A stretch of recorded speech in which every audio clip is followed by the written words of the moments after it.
నీకొక శివలింగమో, రాముడి విగ్రహమో, కృష్ణుడి విగ్రహమో, అమ్మవారి విగ్రహమో, శ్రీమన్నారాయణమూర్తి విగ్రహమో, అయ్యప్ప స్వామి విగ్రహం ఏదో నీ మనస్సుకు బాగా నచ్చుతుంది.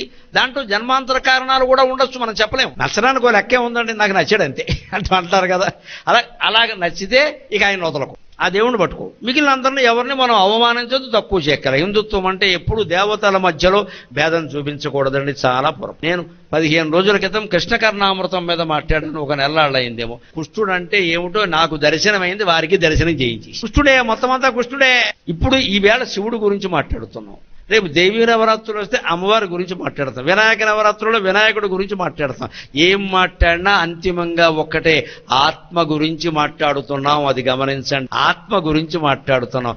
ఆత్మే దైవం, ఆ ఆత్మే నీవు, ఆత్మే నేను, మనం ఎవరం శరీరం. అది తెలుసుకోవడమే హిందుత్వం, అది తెలుసుకోవడమే అద్వైతం, అది తెలుసుకోవడమే జ్ఞానం.